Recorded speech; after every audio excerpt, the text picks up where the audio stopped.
There was Garland. Yeah, it The was those fifth three: pick was Garland, still a Fox, very and high impact player. Right. The eighth pick, yeah, the only one that hit was Wagner. Really yeah. hit, like impact player hit was And Wagner. since 2017, Wagner was the only eighth overall pick that you can considerably say is hit.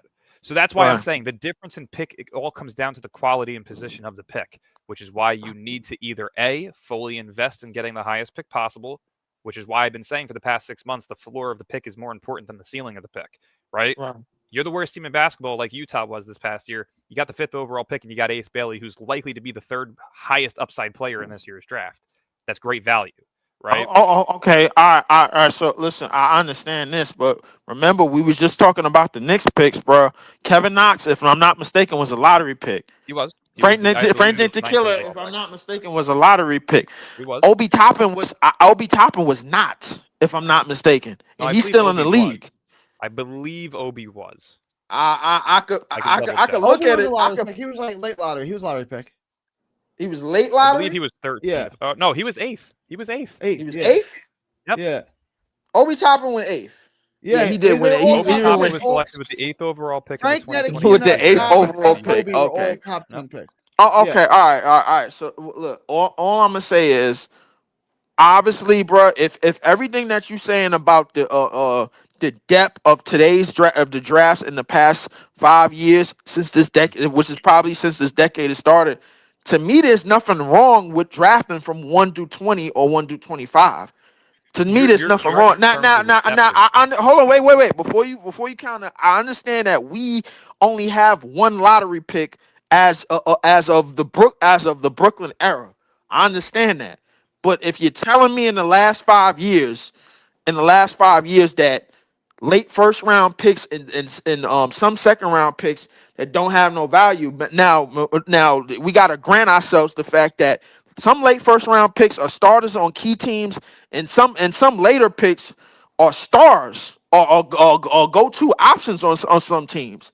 So You know what I'm saying? So let me bring it to you this way, right? if you're talking about the depth of the draft, we can't just talk about the lottery picks as compared from today as back then in last decade 10 or 20 years ago. We gotta hold it to the same scale from mostly the first round, and how the first round was then and how the first round is today in the last 5 years. So let me bring it to you this way then. I think we at least got to do that. Let me bring it to you this way then. Jared Allen, 22nd overall pick. Throughout his career, has he played better than a 22nd overall pick, or would you say that the 22nd pick was a perfect value for him? He's played way better than the 22nd. Okay.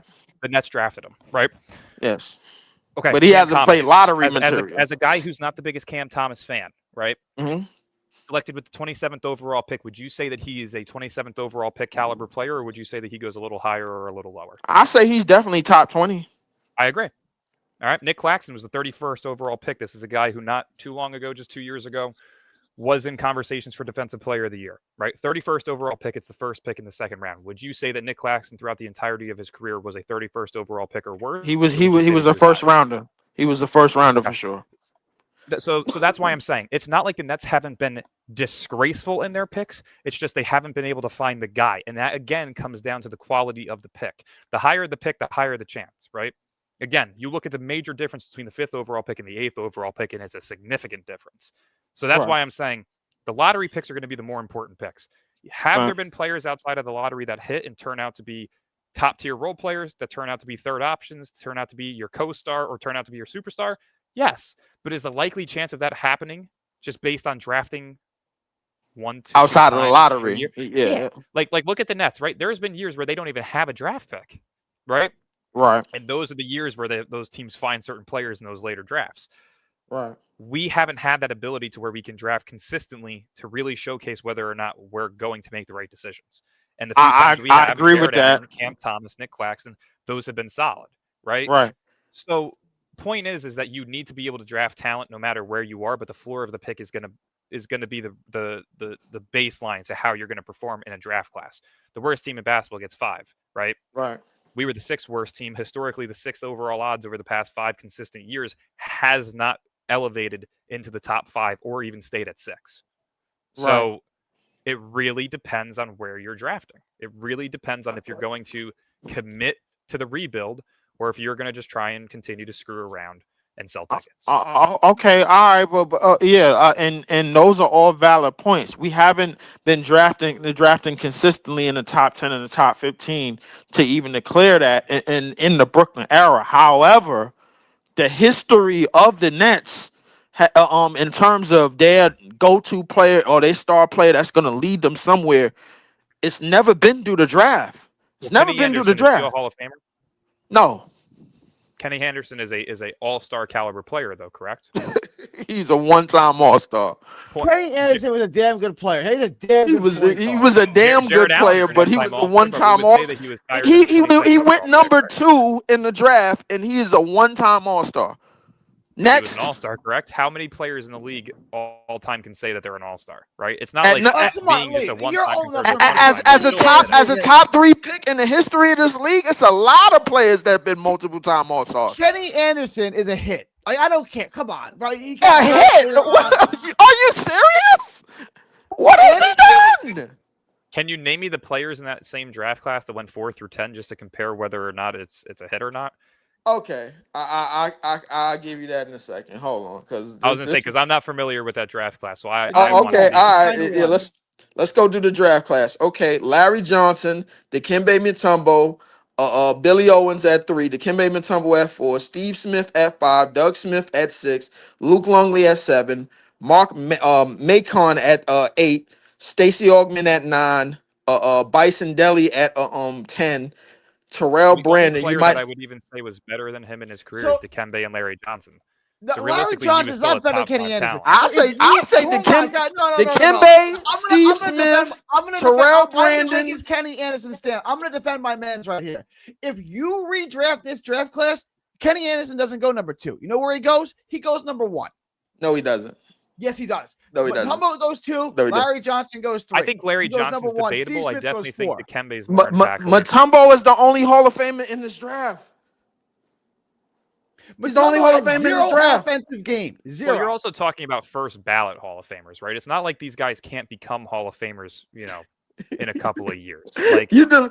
Hey, listen, I Hall of get Famer that is a you. Hall of Famer, whether you're first. Yeah, ballot a or Hall of second. Famer is a Hall of You know Famer. what I mean? Yeah, Yeah. I understand that. But your initial question to me was Kenny Anderson a Hall of Famer? The answer was no. I completely Another agree. question that was Completely. probably going to be asked was Kenny Anderson ever better than Larry Johnson? The answer is no. Was Kenny Anderson ever hold more value on a basketball court than Dikembe Mutombo? The answer is no. Kenny Anderson absolutely holds more value on a basketball court than Larry Johnson. This I Larry agree to a Johnson, certain because No, he had doesn't. cool I commercials think No, he on his doesn't. Johnson's career sneakers. was more consistent, but I do think that Kenny's beginning years were more impactful. If you then. say who would you rather have, Kenny Anderson at 20 years old or Larry Johnson at 20 years old, and you get him for the rest of their career, you're taking Kenny Anderson. Kenny Anderson was damn good. Damn good. Larry He was- Johnson, He was damn good, but listen, Larry Johnson was arguably like, come on, are we kidding me? In Charlotte alone, Charlotte alone, he was giving you 22 and 10 at his best. he At wasn't giving you 6'6". 10 rebounds a game. Yes, he was a was. 6'6" power Yeah, I'm no, looking forward. at it. Johnson- I'm looking Johnson's at a it. very I'm looking at it. underrated player, I'm looking though. at it. Larry Johnson averaged 10 rebounds a game. Yes, he did. And in his first year, he averaged 11.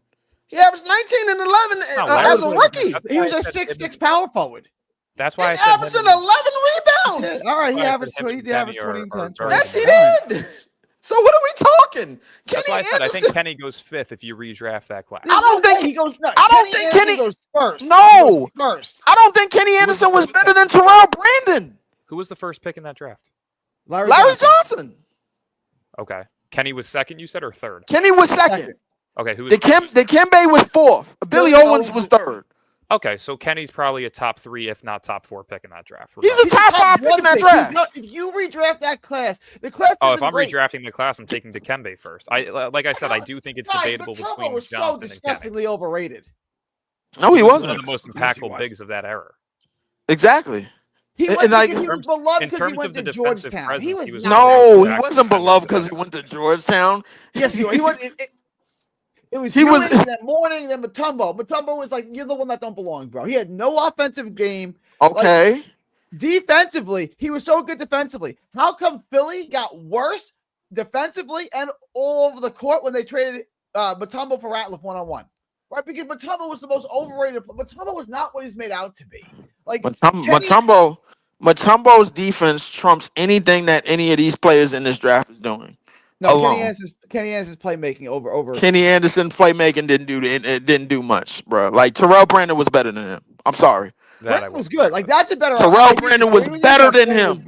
Brandon was great. Brandon was really good. He was better than him. He's not better than Kenny Anderson. Yes, he was. And Larry Johnson, yeah, who he did. I can't believe he averaged 11 rebounds a game. All right. Yes, he did in this league. And then after that, what did he do? He did nothing.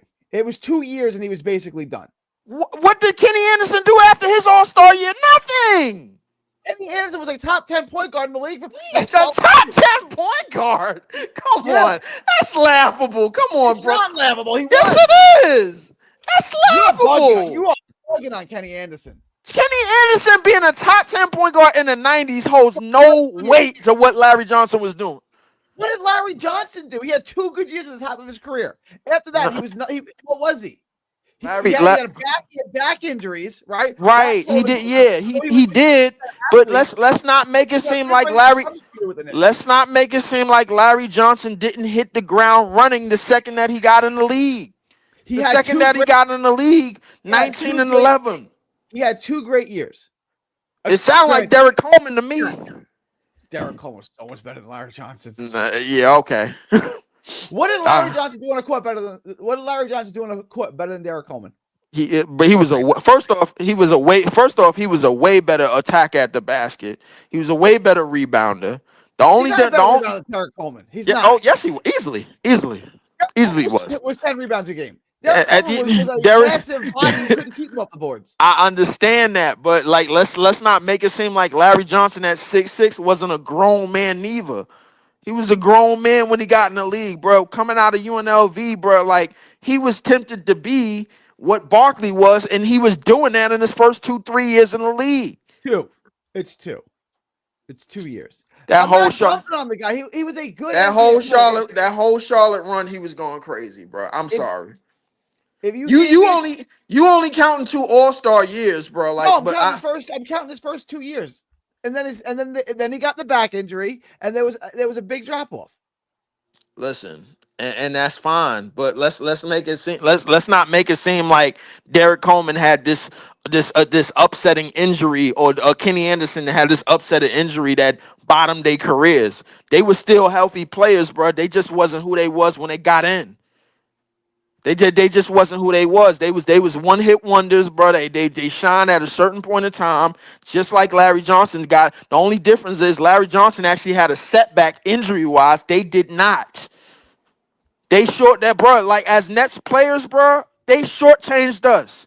If you was a Nets fan back then, and you was looking for Kenny Anderson and Derek Coleman to do something, they failed you.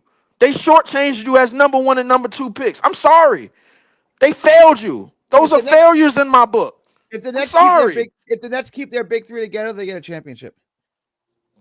They don't. I said what I said. No, they don't. They don't. You know how I know? Because they never even won a playoff series, bro. Even when Drazen Petrovic was alive. I'm sorry. They never got it off the ground. They were just coming into their own. They were all super young. Remember, Kenny Anderson went to 1 year of college, right? That was unheard of at that time. Mm-hmm. That's how good Kenny Anderson was. Drazen Petrovic, if I'm not mistaken, he was a vet in the league because he had played overseas for so long. He got stuck on Portland behind Porter behind Drexler. Yeah, Porter and Drexler and them, and then when he came to the Nets, he came into his own.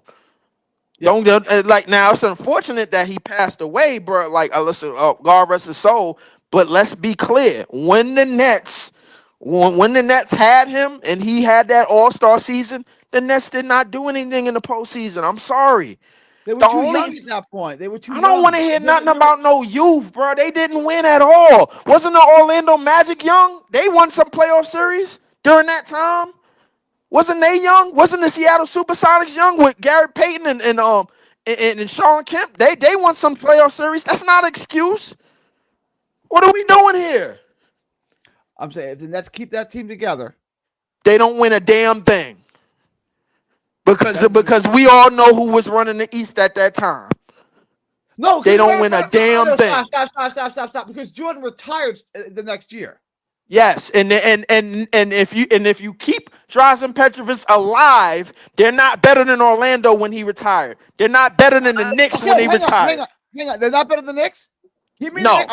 I'm gonna give you the Nets starting lineup: Kenny Anderson, Drazen Petrovic, Chris Morris, Derek Coleman, Jason Williams.